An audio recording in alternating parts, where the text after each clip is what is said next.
Alors que tu l'adores, il essuie les larmes de ton cœur. Alors que tu l'adores, il apaise les tempêtes de ta vie. Alors que tu l'adores, il t'encourage et te dit je suis à toi. Les hommes peuvent t'abandonner, il ne t'abandonnera jamais. Est-ce que tu peux le dire sans micro?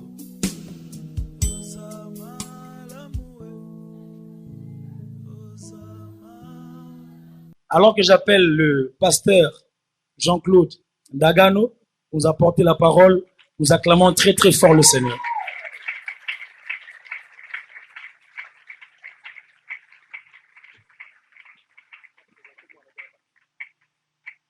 Alléluia. Alléluia. Je vous promets de ne pas être long. Je sais que la soirée est déjà longue. Moi-même, je suis en train de... Je rentre chez moi demain. Je suis très heureux d'avoir passé 2 semaines à Kinshasa. Merci. Alors que nous sommes debout, nous pouvons rapidement prier pour la parole. Dieu Tout-Puissant, bénis cette parole. Bénis, éternel le Père très saint, toute personne qui est ici pour t'écouter. Nous prions que nous puissions être ce canal par lequel tu vas parler à ce peuple. En ton nom, Jésus, nous avons ainsi prié. Amen. Vous pouvez vous asseoir dans la présence de Dieu. Je bénis le Seigneur pour cette grâce qu'il me fait de me retrouver au milieu de vous ce soir. Je rends grâce au Seigneur pour, je répète encore, c'est une faveur. Chaque fois que je me lève pour prêcher la parole de Dieu, je ne prétends pas connaître plus que ceux qui sont assis. C'est vraiment une faveur que vous soyez assis ici pour m'écouter. Je rends grâce au Seigneur, je remercie encore une fois de plus le responsable de la cellule de prière Souffle de Vie, le bien-aimé Henri Papa Moulaja. Il a dit qu'il n'est pas encore pasteur, je respecte cela, mais je l'ai toujours appelé Bishop. Je ne sais pas pourquoi je l'appelle Bishop. Je l'appelle comme ça, je trouve à l'aise de l'appeler Bishop. Je ne te demande pas de l'appeler aussi comme cela. Tu peux l'appeler frère Henri Papa Moulaja ou Papa Moulaja.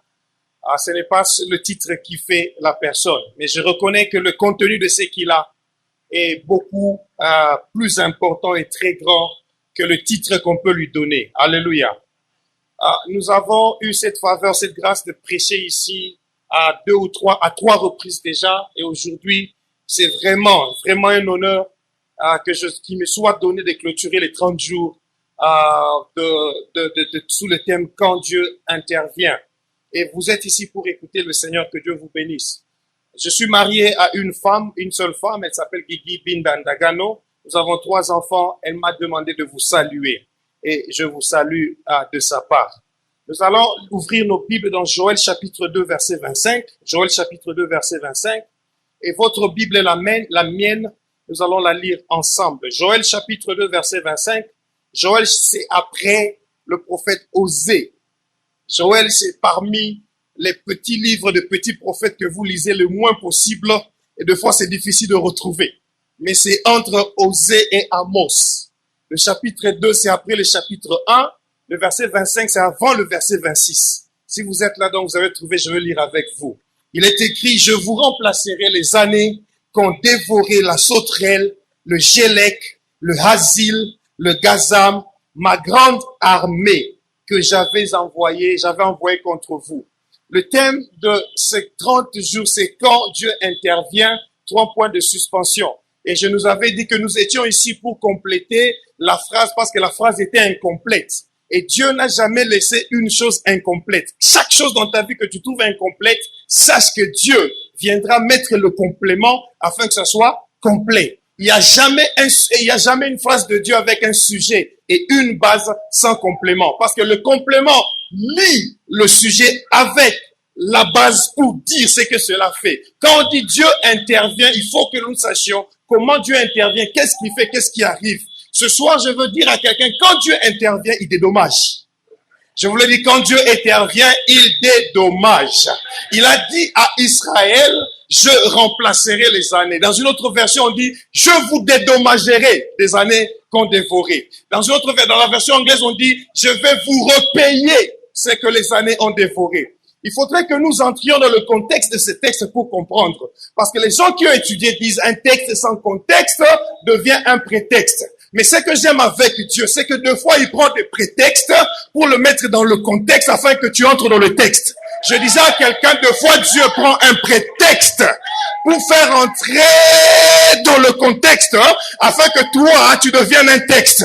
Il y a un jeune homme qui s'appelle David. Un jour, son père se lève, il dit, David, lève-toi, viens ici. Prends ce pain, amène à tes frères et apporte-moi leurs nouvelles. Le prétexte de papa était pour David aller à la guerre pour avoir les nouvelles. Mais David, dans le prétexte de son père, a trouvé le contexte dans lequel Dieu voulait le placer, afin qu'il puisse entrer dans le texte de la parole de Dieu et devenir roi. Quand il arrive là-bas, il arrive au champ de bataille, quelqu'un le regarde, il dit, David, qu'est-ce que tu es en train de faire? Eliab vient. Bien aimé dans le Seigneur, papa Henri, papa, il y a toujours de vrais aînés, il y a aussi de mauvais aînés. Il y avait un aîné qui s'appelle Eliab, qui vient, il parle à David, il dit, David, moi je connais ta malice, je connais ton orgueil. Non, David n'est pas malicieux, David n'est pas orgueilleux. David pose la question seulement, qu'est-ce que le roi va donner à celui qui va tuer Goliath?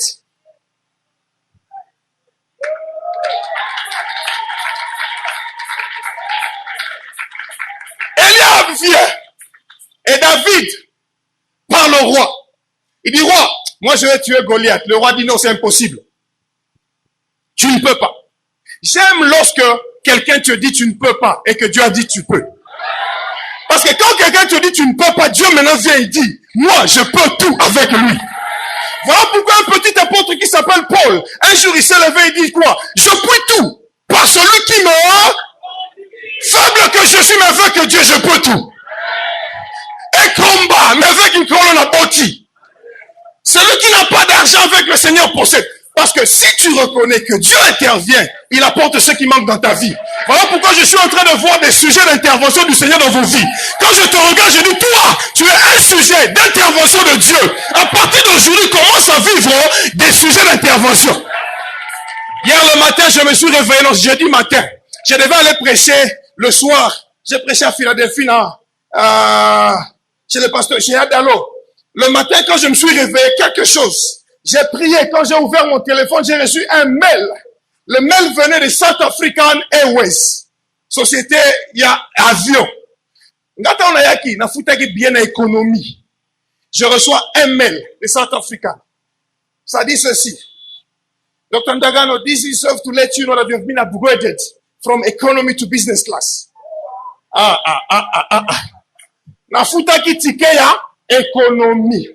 Matinenga mail jeudi pour dire tomatisi yo na première classe. Bon, pour la salle nini na yebite. Le Saint-Esprit me dit, Jean-Claude, c'est le temps de la promotion. C'est le temps maintenant que je prenne les gens de l'économie pour les emmener à la première classe. C'est le temps maintenant que je prends ceux qui étaient oubliés pour les emmener devant. Voilà pourquoi souffle de vie, tu ne seras jamais oublié. Le Seigneur t'a pris en économique pour te mettre dans la première classe. Oh, voilà pourquoi mon frère, toi qui m'entends, je te dis, tu es upgraded, you are promoted. Tu vas de l'avant, tu es monté. Il ne serait pas question de ce que tu es ou ce que tu as. Le Seigneur a parlé, il a dit, tu es promu. Quand Dieu intervient, il dédommage. Billet à Kinshasa, Afrique du Sud, Kinshasa, c'est 7800 rentes. Il y en a, première classe, et ça 16 000 quelque chose, donc le double. Moi, je paye le billet pour économiser le reste de 7 000. J'ai fait beaucoup de voyages comme ça. Dieu dit donc, ok, ça va. Jean-Claude, je viens maintenant te dédommager. Bon, là, c'est un peu de définition. Le dédommagement, c'est quoi? C'est la réparation d'un préjudice subi par une personne, physique ou morale. Par extension, le terme dédommagement qualifie désormais quoi? Une compensation accordée pour soulager une situation pénible. J'ai lu un article quelque part qui parlait de dédommagement, réparation, répatriation. Ça parle des gens en Irak qui ont connu la guerre en Irak, qui aujourd'hui sont en train d'être repayés. Des gens qui avaient des lopins de terre, qui ont perdu de terre, qui sont en train de recevoir de nouvelles terres. Ça s'est fait en Irak, ça s'est fait au Kosovo. C'est-à-dire des gens qui ont connu des guerres et qui ont perdu leurs histoires. Maintenant, le contexte de ce texte, Parce que je parle maintenant du contexte du texte. Je ne parle pas du prétexte qui amène au contexte. Vous avez compris la parenthèse que j'avais ouverte pour David. Et ce contexte-là fait devenir David le roi d'Israël et il est entré dans le texte. Mais dans le contexte ici, la Bible nous parle d'Israël qui s'est retrouvé à un moment donné qu'il avait perdu toute la récolte. La récolte était détruite, était dévorée par une invasion de sauterelles. Quand tu lis Joël chapitre 1 verset 14, verset 4, la Bible dit, ce qu'a laissé le gazam, la sauterelle a fait quoi? L'a dévoré. Ce qu'a laissé la sauterelle, le gélec l'a dévoré. Ce qu'a laissé le gélec, le asile l'a dévoré. C'est-à-dire, en cette année-là, Israël a commencé à perdre tout ce qu'il avait. Maintenant, quand tu perds la graine ou la récolte de cette année, qu'est-ce qui arrive? C'est-à-dire que l'année prochaine, tu n'auras pas de récolte. Pourquoi? Parce que tu as même perdu les graines de cette année que tu aurais dû planter pour avoir la récolte de l'année prochaine. Donc, les conséquences ont commencé à se suivre année après année. Voilà pourquoi au verset 10e, il est écrit, les champs étaient ravagés, la terre attristée, car les blés sont détruits. Le mou est tari, l'huile est desséchée. Les laboureurs sont consternés. Les vignerons gémissent à cause du froment et de l'orge, parce que la moisson des champs est perdue. La vigne est confuse, le figuier languissant, le grenadier, le palmier, le pommier, le safoutier, le manguier, l'avocatier. Tous ces arbres, la Bible dit, tous ces arbres de champs sont flétris. C'était la situation d'Israël. Je voudrais aujourd'hui parler à quelqu'un pour te dire, je ne sais pas quelle situation dans laquelle tu passes. Peut-être le gazam était venu, il a bouffé tes avoirs. Le peu qui te restait, le asile est venu, il a bouffé cela. Mais il y a encore quelque chose qui te reste. Je vais te dire ceci, avec ce qui te reste, tu peux récupérer ce que tu as perdu. Avec ce qui te reste, tu peux récupérer ce que tu as perdu. Il y a un jeune homme qui s'appelle Bartimée, il était aveugle. La Bible dit, il était aveugle. C'est-à-dire, il avait perdu la vision. Mais une bonne nouvelle, Bartimée avait encore l'ouïe. Bartimée avait encore la parole, la voix. La Bible dit, il entendit que c'était Jésus de Nazareth qui passait. Dit, il entendit. Si seulement tu peux entendre, c'est bon déjà. Et la Bible ajoute après pour dire, Bartimée cria, fils de David, aie pitié de moi. Il ne voyait pas Jésus, mais il avait encore la voix. Alors quand il a crié, les gens ont commencé à le retenir pour dire, David, Bartimée, tu déranges les gens. La Bible dit quand il a été dérangé, il a été retenu, qu'est-ce qu'il a fait? Il a crié encore plus fort. Jusqu'à ce que ce qui est arrivé, c'est quoi? Jésus s'arrêta. Jésus s'arrêta. Il y a une intervention de Dieu qui arrive dans ta vie aujourd'hui. Cela dépendra seulement d'une fête. Du fait que tu peux entendre que c'est Jésus qui est là et que tu peux lui parler. Et à une assise comme celle-ci, Jésus est en train de te parler. Qu'est-ce que tu lui dis maintenant? Si tu as entendu la voix de Jésus, parle maintenant à Jésus. Et je disais avec ce qui te reste, tu vas récupérer ce que tu as perdu. Voilà maintenant la promesse qui vient.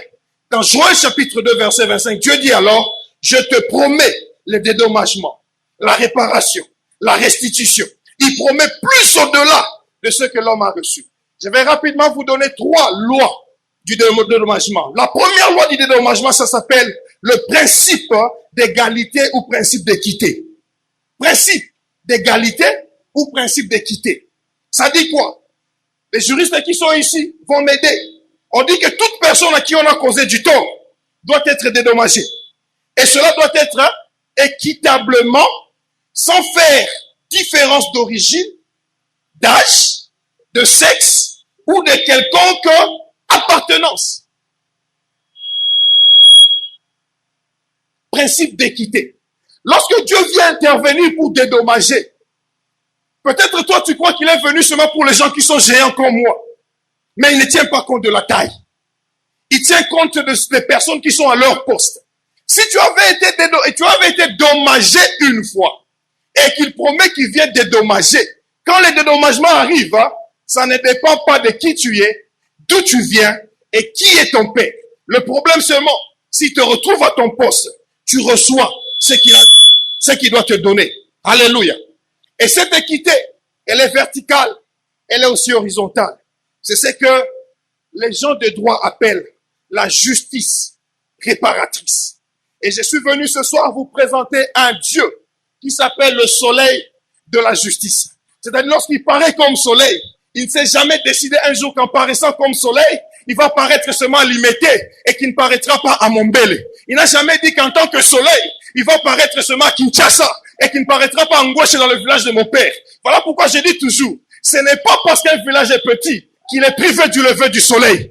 Tout village petit, négligeable, n'importe où qui se trouve, mais s'il est seulement dans le système solaire, lorsque le soleil paraît, le même soleil qui paraît à New York, c'est le même soleil qui vient paraître à Bukangalonzo. Parce qu'il s'appelle soleil de la justice. Dans son dédommagement, il vient avec justice. Deuxième principe, les victimes des dommages, conflits et torts commis ou leur infligés dans le passé demandent d'être dédommagées dans le présent, mais seulement lorsqu'elles ont pris conscience de leurs droits. Lorsqu'elles ont pris conscience, alors seulement elles vont réclamer leurs droits. Si tu es en ce lieu et tu crois que tu as été dommagé, il faudrait que tu prennes conscience pour aller maintenant vers celui qui t'a dommagé, pour réclamer le dédommagement. Il y a une histoire que j'ai parlé de cette histoire ici. J'en ai parlé partout, je suis passé. Parce que ces 5 filles-là sont en train de m'impressionner depuis un certain temps. Les filles de Tselopchat. Les filles de Tselopchat, elles étaient 5. La Bible dit dans Nombre chapitre 27 que ces enfants n'avaient pas de possession. Et pourquoi ils n'avaient pas de possession? Tout simplement parce que la loi en Israël disait que les filles ne pouvaient pas posséder ou bien recevoir l'héritage de leur papa. Voilà pourquoi dans la Bible, vous verrez que l'on parle de Jacob qui avait 12 enfants, alors qu'en réalité, là, il y a combien d'enfants? 13. Parce qu'il y a une fille qui s'appelle Dina, qu'on ne compte pas. Ces filles-ci ne pouvaient rien posséder, parce que la loi disait qu'elles ne pouvaient rien hériter. Bien aimé, souvenez-moi très bien. Un jour, elles se sont décidées d'aller vers Moïse et de parler à Moïse. Moïse était assis devant la tente d'assignation. Moïse avait tout autour de lui tout le conseil de Dieu, le conseil de l'église. Et ils étaient en train de siéger.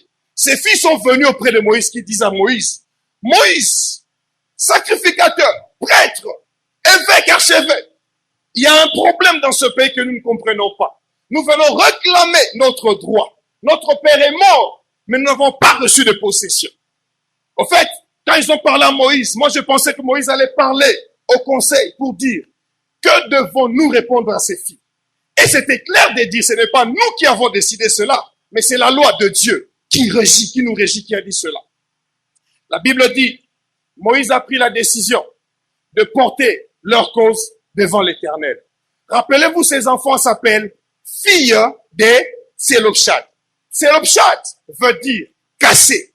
Tselopchat veut dire fracturer. Tselopchat est né, il est de la lignée de Joseph. Mais il n'est pas né d'Ephraïm, il est né de qui? De Manassé. Manassé, c'est le fils aîné de Joseph. Mais le fils aîné de Joseph, lorsque Joseph était en train de bénir les 2 enfants, Jacob était en train de bénir les 2 enfants. Joseph avait amené les 2 enfants. Il a mis le grand garçon à la main droite, le petit à la main gauche. C'est-à-dire Manassé était ici, Ephraïm de l'autre côté. La Bible dit les yeux de Jacob étaient devenus aveugles. Il était languissant. Mais cela ne prouve pas, même si tu es aveugle et qu'on te dit de bénir les 2 enfants, les mains devaient être comme ceci, n'espérons. Mais il a fait ça. Il a béni le plus petit avec la main droite, le plus grand avec la main gauche. La Bible dit le père a pris avec déplaisir cela. Parce qu'il a même reproché le papa. Le papa dit non, je sais ce que je fais. Manassé aussi sera grand, mais son petit frère sera plus grand que lui. Je parle de la lignée de Manassé. C'est-à-dire quelqu'un qui était censé être premier, mais qui avait été relégué au dernier plan. Je parle des gens. Manassé veut dire oublier. Je suis en train de parler des filles qui étaient oubliées. Elles sont nées d'une lignée de personnes qui ont toujours été oubliées. Il y a quelqu'un ici qui me dit, dans ta famille, tu as été oublié. Même quand on appelle tout le monde, on peut citer tous les noms. On t'oublie toi. Je vais te dire ceci. Même le père de David, lorsqu'on devait oindre l'enfant, il avait oublié son enfant David. Quand tous les enfants sont passés, il a dit non, voici tous mes enfants. Le prophète a même insisté, tu es sûr que voici tous tes enfants? Il dit, oh ouais, il y a un petit. Celui-là, il est derrière les brebis.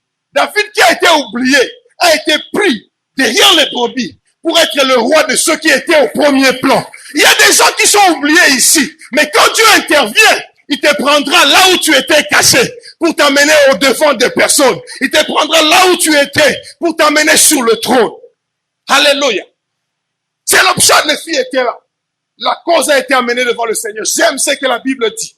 La Bible dit, Moïse, l'Éternel dit à Moïse, les filles de Tselopshad ont raison. À partir d'aujourd'hui, si un homme a des enfants et qui n'a pas de filles, il faut donner à ses filles l'héritage. Si les filles, si le papa n'a pas de filles, n'a pas de garçons, il faut maintenant donner aux frères. S'il n'a pas de frères, il faut donner maintenant à ses cousins. Et la Bible dit ceci. Ce sera désormais une loi et un droit en Israël que l'Éternel a donné à Moïse. Ça, c'est Nombre chapitre 27. Alors que dans Nombre chapitre 24, verset 19, il y a un verset que vous connaissez très bien, que vous aimez. La Bible dit, Dieu n'est pas un homme pour mentir. Il n'est pas un fils d'homme pour se repentir. Ce qu'il a dit ne le fera-t-il pas?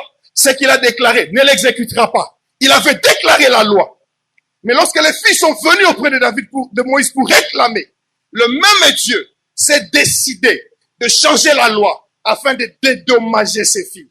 J'ai dit, quand Dieu intervient, il viendra pour te dédommager. Même la loi de ton pays, même si elle est contre cela, j'ai dit que tu entreras dans la loi et la loi changera en ce jour-là. Parce que Dieu a changé sa propre loi. Pourquoi il ne peut pas changer la loi qui est la tienne?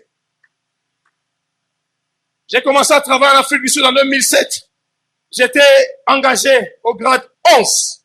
Et pour être arrivé au grade 13, Chief Medical Officer, il faut 5 ans après 5 ans, donc 10 ans. Mais je ne suis pas arrivé là-bas en 10 ans. Je suis arrivé là-bas en moins de 2 ans. Parce que lorsque j'ai vu cela, je me suis dit, c'est la Bible dit, vous ne recevez pas parce que vous ne demandez pas. Et même quand vous demandez mal. Mais ça commence par dire, vous convoitez et vous ne recevez pas. Je convoitais le poste de Chief Medical Officer en étant Senior Medical Officer. Le cours normal de la loi dit 10 ans. Mais après 2 ans, j'ai réclamé, j'ai eu le poste.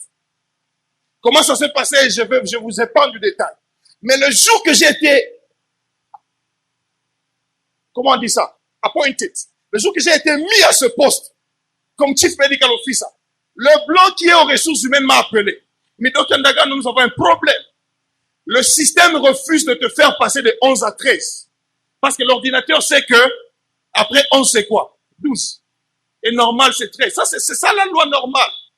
Ça, c'est la loi arithmétique. Mais avec le Seigneur, lorsqu'il intervient, il apporte la loi géométrique.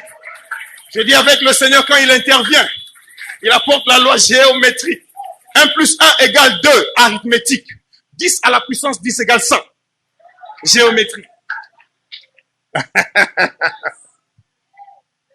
Tu n'es pas obligé de passer par le même chemin que tous les autres.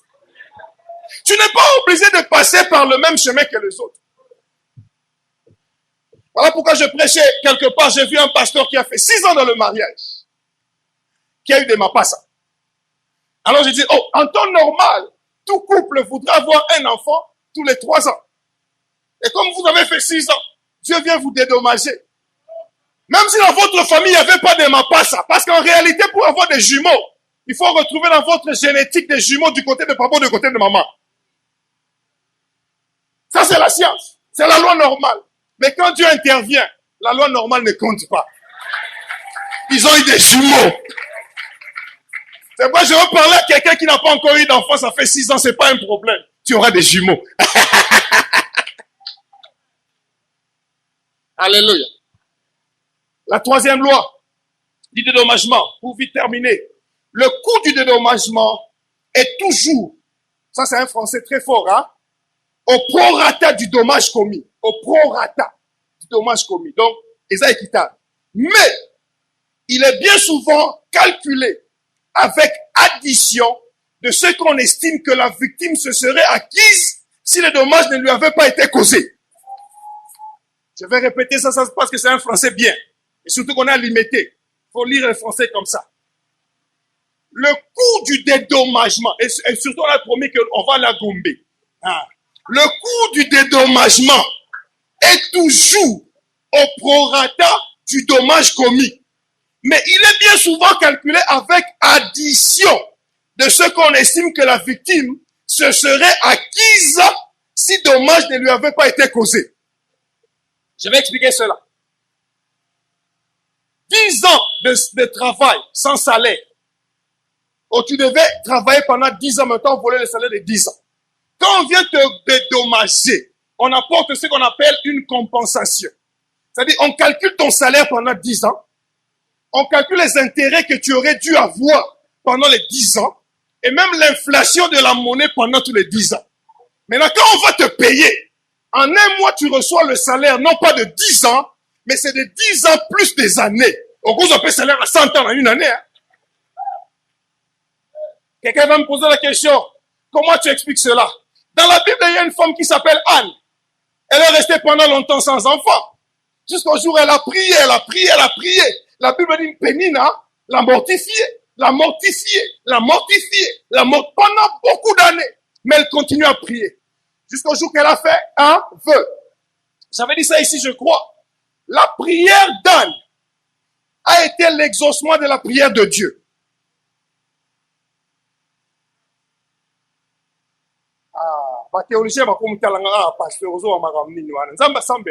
La prière d'Anne a été l'exaucement de la prière de Dieu.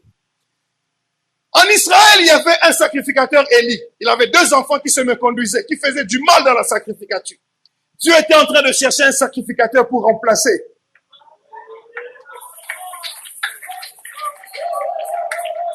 Dieu était en train de chercher un sacrificateur pour remplacer les enfants d'Élie. Et un jour, il entend une femme qui prie, qui dit, Seigneur! Et il appelle l'Éternel des armées. Jéhovah Sabaoth. C'est-à-dire qu'il opère dans l'armée aérienne, terrestre et maritime. Tridimensionnelle. Il attaque partout sans laisser un ennemi vivre. Quand tu l'appelles Jéhovah Sabaoth, il intervient comme il doit intervenir. C'est-à-dire que l'ennemi est un homme peut pas jouer. Soit un homme appelé jouer, il peut jouer bango. Mais sous terrain attaqué. Il appelle Jéhovah Sabaoth.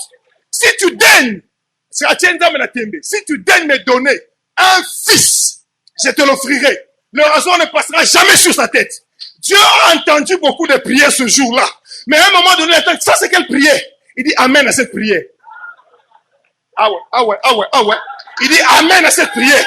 Je te donne un garçon. Mais comme il y avait beaucoup de garçons déjà là-bas, il prend seulement un garçon. Il dépose dans le sein d'Anne. La Bible dit Anne rentra à la maison. Elle mangea.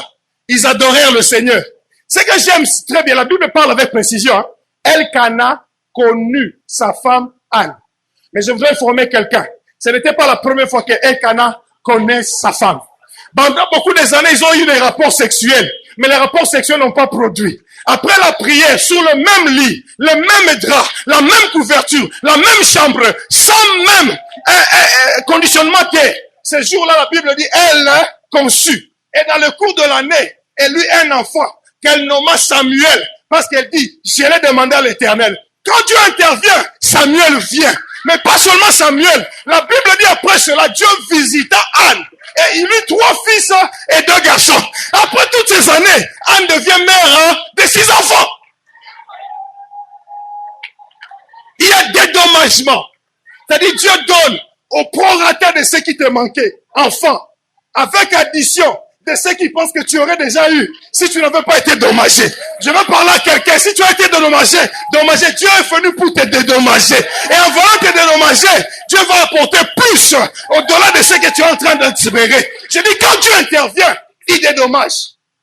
Et enfin, la 4e loi du dédommagement dit ceci. La 4e loi dit ceci. C'est la dernière. Le dédommagement régit toujours de la volonté du plus fort. Même si la demande de la volonté du plus fort. Oh, frère, merci, que Dieu te bénisse. Tu es venu en courant, tu reçois les dédommagements aussi en vitesse. Il dit, ça régit toujours de la volonté du plus fort qui vient donner au plus faible. Ça dit, même si tu as réclamé, il faut que le plus fort accepte. Les États-Unis ont accepté de dédommager aujourd'hui l'Irak. Mais parce qu'ils sont une puissance. C'est leur volonté. Je te dis ceci. C'est la volonté de Dieu de pouvoir te dédommager. Parce que dans Joël chapitre 2, verset 25, il n'a pas dit, je vais demander aux gens de venir te dédommager. Mais il a dit, moi Dieu, je remplacerai. Il a dit, moi Dieu, je restituerai. Il a dit, moi Dieu, je réparerai. Il a dit, moi Dieu, je repayerai. Il a dit, moi Dieu, je dédommagerai. C'est la volonté de Dieu de te dédommager. Et si tu crois à cette volonté, là où tu es, je vais te demander de faire quelque chose. Lève-toi dans la présence de Dieu. Commence à dire au Seigneur, je crois à ta volonté, que je sois dédommagé. Commence à lui parler. Dis-lui, Seigneur, je crois, c'est ta volonté pour moi d'être dédommagé. Et je respecte ta volonté. Ta volonté est parfaite. Accomplis-la maintenant. Tu commences à prier. Tu parles au Seigneur. Si tu crois que cela est sa volonté. Je disais, si tu crois que cela est sa volonté, je t'informe que c'est la volonté de Dieu de te dédommager. Je t'informe qu'il n'a pas été poussé par quelqu'un pour parler en vain. Il a dit, je n'ai pas dit au fils d'Israël de me chercher en vain, mais parce que tu l'as cherché pendant 30 jours, il vient intervenir. Tu étais en train de te poser la question. Quand Dieu intervient, qu'est-ce qui se passe? Il te dit, quand il intervient, il rend complet ce qui était incomplet. Atikaraba chantier, il n'est pas un homme pour mentir. Il n'abandonne pas des chantiers inachevés, mais il achève ce qu'il a commencé. Il est écrit, celui qui a commencé cette bonne œuvre en vous, la rendra parfaite au jour du Seigneur. Je suis en train de proclamer à quelqu'un aujourd'hui, la bonne œuvre de Dieu sera rendue parfaite. Non seulement qu'elle finira l'œuvre, mais il va la rendre parfaite. Si tu ne comprends pas, je vais dire ceci, l'œuvre que Dieu a commencé, il la rendra parfaite. L'œuvre que Dieu a commencé, il la rendra parfaite. Avant que tu finisses, je sens le Seigneur déposer à moi un témoignage que je vais te dire. Écoute ceci.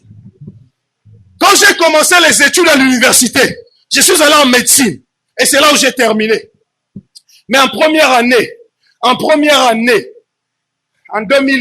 1994, je me suis retrouvé à la fin de l'année avec un pourcentage qui s'appelle 37%. J'ai eu 37% à la fin de l'année. Pour ceux qui ont été à l'université, quand tu as 37%, vous savez, on appelle ça Renault. Je devais être refusé. Mais quand j'ai reçu les résultats, j'ai béni le Seigneur. Je savais que je venais d'avoir mon diplôme d'État au collège Bobot, au collège avec 77%. Mais je ne savais pas ce qui était arrivé. Écoutez, il y a un prétexte que Dieu avait placé afin que le contexte de ma vie puisse écrire le texte que je vous donne aujourd'hui. Le lendemain matin, le professeur, le doyen de la faculté, professeur Machako Mamba, va écrire une loi. Il dit, pour cette année, cette promotion, tous ceux qui ont eu 37% jusqu'au-dessus sont récupérés comme ma journée Toto. Sont récupérés comme ma journée. Donc moi, je devais être refusé. J'ai été récupéré. Ça s'appelle récupération. Tu es en train de courber, tu crois que c'est fini. Les gens ont dit non, il est refusé. Je voudrais dire à quelqu'un, Dieu est capable de te récupérer. Mais quand il récupère, il commence les dommages, des dédommagements. Il amène plus au-delà. J'ai fini mes études dans la même université, là où je devais être refusé en première année. J'arrive en Afrique du Sud, j'ai commencé mon master. Quand j'ai commencé en première année, le premier devoir, j'ai échoué 45%. Le professeur Yamundele, il m'écrit un mail. Il me dit, ton anglais est trop bas. You can't be academic. Tu ne seras jamais académique. Mais après 2 ans, le même professeur m'a recommandé à l'université où je suis assistant aujourd'hui. Je suis assistant à l'université de Wits. Allez dans Google, cherchez Wits. C'est la 3e plus grande université en Afrique du Sud. Et moi, je m'assieds là-bas comme assistant. À la fin de l'année, je finis ce que je fais. Je serai chef de travaux. Et en 2 ans, je fais mon PhD. Je serai professeur à l'université. Et puis, je jetterai la dose pour aller prêcher dans le monde entier. Parce que je vous dis ceci, bien aimé dans le Seigneur. Dieu a dédommagé en faisant de moi médecin. Mais il a additionné à la médecine beaucoup plus. Je sens cette onction. Je le dis à quelqu'un, si tu es ici, cette maison que tu vois ici n'est pas faite seulement de briques complètes. Il y a des briques cassées. Mais un constructeur ne jette pas une brique cassée. Quand la brique est cassée, il la récupère. Mais il met beaucoup trop de ciment. Après, il colle cela. Tu ne sauras pas qu'il y a des briques cassées. Qui t'a dit que l'échec que tu as eu, c'est l'échec de ta vie? Ta vie n'est pas un échec. Malgré l'échec là, cet échec c'est pour écrire l'histoire de ta vie. Afin que tu entres dans le contexte et que le texte soit écrit. Je parle à quelqu'un.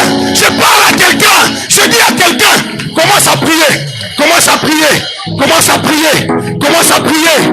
Si vous êtes êtes édifié par cette prédication, vous avez besoin de prière ou d'un soutien spirituel, appelez-nous au plus 243 82 29 0 0 121 plus 243 82 29 0 0 121 ou écrivez-nous sur notre page ou compte Facebook de la cellule Souffle de Vie. Que Dieu vous bénisse.